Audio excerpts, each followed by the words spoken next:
अस्सलामुअलैकुम दोस्तों, मैं हूं आरजे डॉक्टर अली। आपको खुशामदीद कहता हूं मेरे YouTube channel life tips and knowledge में। दोस्तों, एक स्टूडेंट था जो क्लास का वैसे तो बहुत ही ब्राइट स्टूडेंट था, मगर उसकी जो हैंड राइटिंग थी वो बहुत ज़्यादा गंदी थी।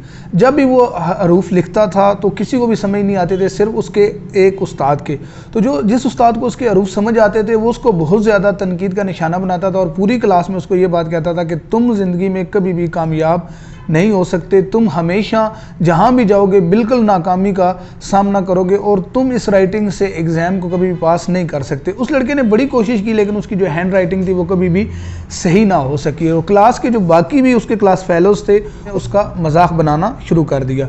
लेकिन उस लड़के ने क्या किया कि उस लड़के ने हिम्मत ना हारी और उस लड़के ने क्या किया कि अपनी मेहनत को जारी रखा और उसने अपनी राइटिंग पे काम करना शुरू कर दिया। लेकिन उसने किसी को ना बताया कि वो अपनी राइटिंग पे कुछ काम कर रहा है। वक्त यूँ ही गुजरता गया, जब वक्त यूँ ही गुजरता गया फिर वो वक्त आया कि एग्ज़ाम का वक्त आया। टीचर्स ने उसको फिर उसके पास बुलाया और उसको कहा कि तुम्हारी राइटिंग जो है अब भी ठीक नहीं है, तुमने इतनी मेहनत की है लेकिन उसके बावजूद क्या है कि तुम्हारी राइटिंग अब भी ठीक नहीं है, तुम इसको और ज़्यादा बेहतर करो। अगर तुम राइटिंग को बेहतर कर लो तो तुम यकीनन अच्छे नंबरों से जो है वो इम्तिहान में कामयाब हो जाओगे। तो दोस्तों फिर क्या हुआ, एग्ज़ाम हो गए। एग्ज़ाम होने के बाद वक्त यूँ ही गुजरता गया और उसके बाद जब नतीजा आया तो सारे लोग जो थे वो ये देखकर हैरान हो गए, सारे हक्के बक्के हो गए कि वो गंदी राइटिंग वाला जो स्टूडेंट था उसने क्लास में टॉप किया और अपने कॉलेज में एक अच्छी पोजीशन बनाई। तो जब सब ने उससे पूछा कि क्या वजह है कि तुम इतनी पोजीशन बनाने में कैसे कामयाब रहे, तो उसने वजह ये बयान की कि और कोई वजह तो मुझे सामने नज़र नहीं आती, मगर इसकी वजह सिर्फ मेरे वो उस्ताद हैं जो दिन रात मुझे तनकीद का निशाना बनाते थे,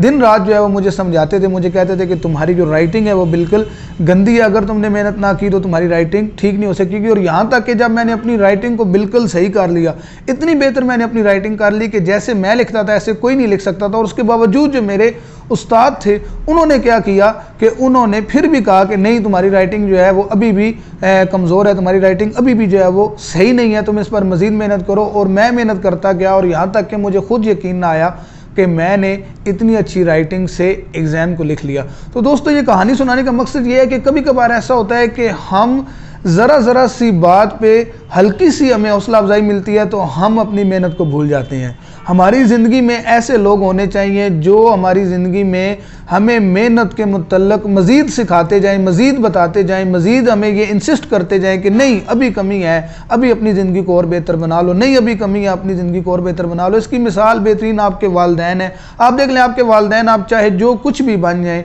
आपके वालिदैन आपको अप्रीशिएट भी करते हैं और साथ साथ आपको ये भी कहते हैं कि बेटा ये भी कर लो, ये तुम्हारे लिए अच्छा, ये भी कर लो। क्यों?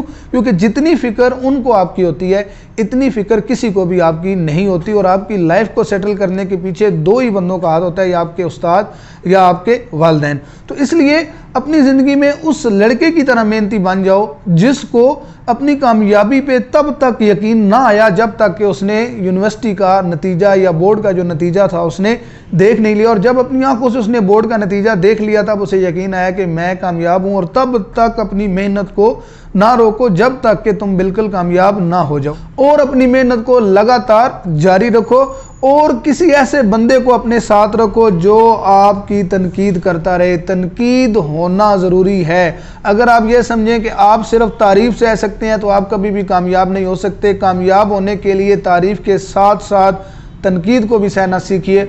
और जो बंदा तनकीद को बर्दाश्त करके अपनी खामियों को तलाश करने की खुद ही कोशिश करता है वो ज़िंदगी के मोड़ में कहीं ना कहीं कामयाब ज़रूर हो जाता है। और कामयाबी उसकी तरफ ऐसे बढ़ती है कि उसको खबर ही नहीं होती कि कामयाबी जो है वो उसके साथ चल रही है और को समझ नहीं आती कि मैं इतनी मंजिल पर कैसे पहुंचा, क्यों।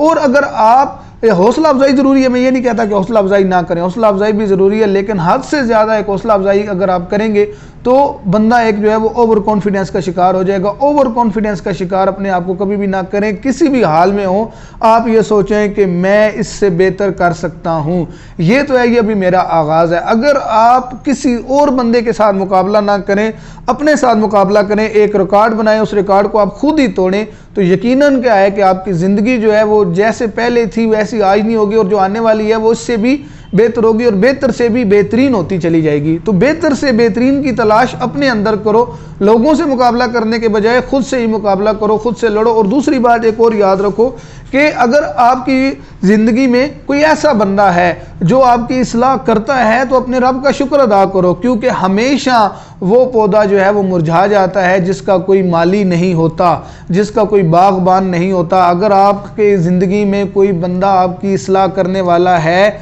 आपका बाप, आपका उस्ताद, आपका भाई, आपका दोस्त, तो उसकी कदर करें और ये जानें कि अगर वो इस्लाह कर रहा है तो इसमें आपका फ़ायदा है। अगर कोई बंदा आपकी इस्लाह करता है तो एक दिन फलदार दरख्त आपने खुद ही बनना है। आपने अपनी कामयाबी उस बंदे को नहीं सौंप देनी, लेकिन ये बात ज़रूरी याद रखनी है कि वो बंदा जिसकी बदौलत आप कामयाब हुए, जिसने आपकी इस्लाह की, आपको रास्ता दिखाया, अपने उस मौसम को कभी भी ना भूलना। जैसे वो जो शागिर्द है वो अपने मौसम को नहीं भूला और उसने अपनी सारी कामयाबी का सेहरा अपने उस उस्ताद के सर डाल दिया। आपको आज की वीडियो हमारी पसंद आई है तो हमारे channel life tips and knowledge को सब्सक्राइब करें, इस वीडियो को अपने दोस्तों के साथ शेयर करें और हमारे Facebook page life tips and knowledge को लाइक करें।